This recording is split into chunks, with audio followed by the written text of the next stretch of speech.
Hello bachcho, let's read this question. The question says, among the following pairs of orbitals, which orbital will experience the larger effective nuclear charge? Option first is 2s and 3s, option second is 4d and 4f, and option third is 3d and 3p. बच्चों इस question में हमें तीन part दिए गए हैं और हमें बताना है कि हर एक पार्ट में ऐसा कौन सा ऑर्बिटल है जिसके लिए इफेक्टिव न्यूक्लियर चार्ज ज्यादा होगा। तो फर्स्ट पार्ट में हमें 2s 3s दिया है, सेकंड पार्ट में 4d 4f दिया है, थर्ड पार्ट में 3d और 3p दिया है। फर्स्ट ऑफ ऑल बात करते हैं बच्चों इस क्वेश्चन के की कंसेप्ट के बारे में। की कंसेप्ट क्या होगा बच्चों? जो इफेक्टिव न्यूक्लियर चार्ज होता है, effective nuclear charge effective nuclear charge ये एनर्जी ऑफ ऑर्बिटल्स पर डिपेंड करता है और इन्वर्सली डिपेंड करता है। हम ऐसे बोल सकते हैं इन्वर्सली प्रोपोर्शनल होता है टू एनर्जी ऑफ ऑर्बिटल्स के। अगर हमें ऑर्बिटल्स की एनर्जी के बारे में बताओ तो हम बता सकते हैं कि इफेक्टिव न्यूक्लियर चार्ज कैसा होगा। इफेक्टिव न्यूक्लियर चार्ज को बच्चों हम जेड इफेक्टिव से डिनोट करते हैं। बेसिकली जेड इफेक्टिव है क्या, इफेक्टिव न्यूक्लियर चार्ज है क्या? इफेक्टिव न्यूक्लियर चार्ज वो चार्ज है जो कोई इलेक्ट्रॉन एक्सपीरियंस करेगा, जो उस पर नेट न्यूक्लियर चार्ज लगेगा, न्यूक्लियस के थ्रू जो चार्ज लग रहा है नेट न्यूक्लियस चार्ज, उसी को तो बोलते हैं effective nuclear charge. That is charge experience by an electron. ऐसे बोल सकते हैं net nuclear charge, net charge experienced by an electron, experienced by an electron, by an electron in an orbital, in an orbital, किसी orbital के ऊपर अंदर किसी electron के द्वारा जो चार्ज एक्सपीरियंस किया जा रहा है वही तो इफेक्टिव न्यूक्लियर चार्ज है, जो एक्चुअल में नेट चार्ज उसके ऊपर एक्सपीरियंस करा जा रहा है। और ये एनर्जी ऑफ ऑर्बिटल्स पर डिपेंड करता है। क्यों? क्योंकि जितनी कम एनर्जी होती है ऑर्बिटल्स की वो न्यूक्लियस से उतने ज्यादा पास होती है।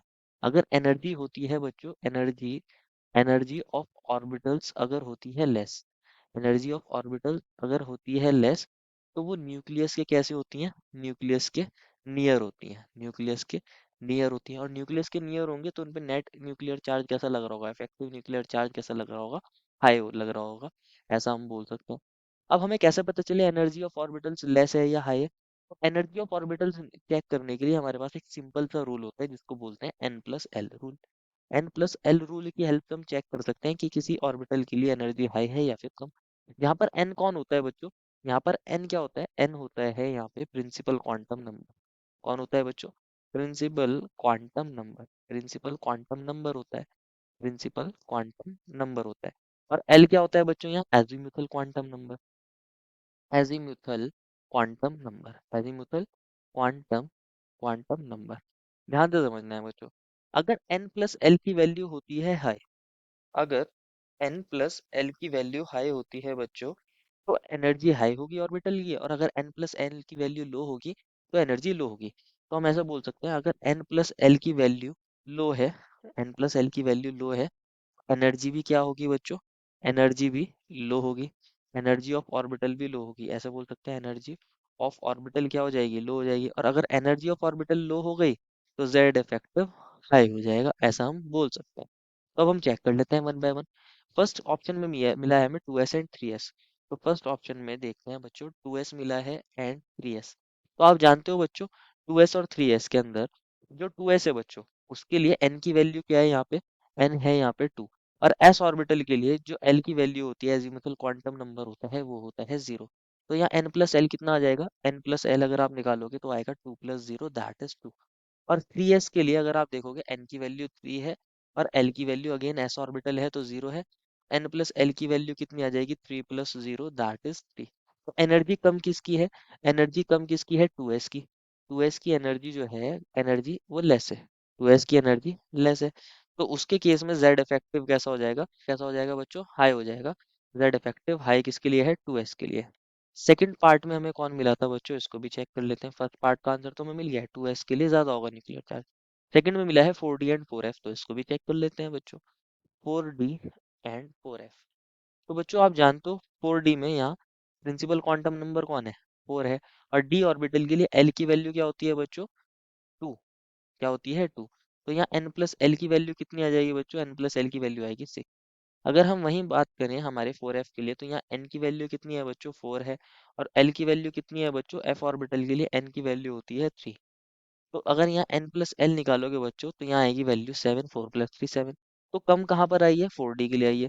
4D के लिए एनर्जी क्या होगी फिर लेस होगी, और जेड इफेक्टिव हाई होगा, तो 4D के लिए हाई होगा जेड इफेक्टिव। तो सेकंड पार्ट का आंसर कौन हो गया है? 4D, ऐसे बोल सकते हैं।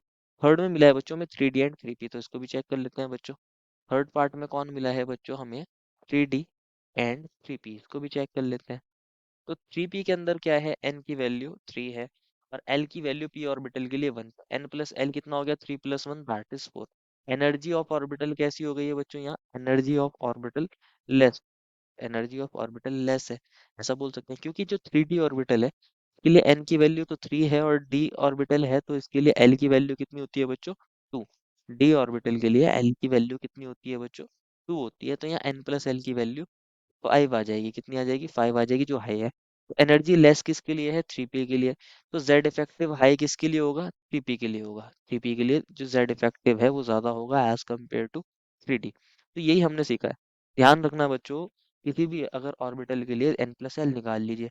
अगर n प्लस एल की वैल्यू कम होती है तो एनर्जी कम होती है, और एनर्जी कम होती है तो कोई भी ऑर्बिटल हमारे न्यूक्लियस के ज्यादा करीब होता है, और जितना ज्यादा वो उसके नियर होगा उतना ज्यादा जेड इफेक्टिव होता है। तो हमने उस बेसिस पर इस क्वेश्चन का आंसर दे दिया। फर्स्ट पार्ट में आंसर था 2s, सेकंड में 4D, एंड थर्ड में 3P। This is the final answer. I hope you understood it well, and best of luck.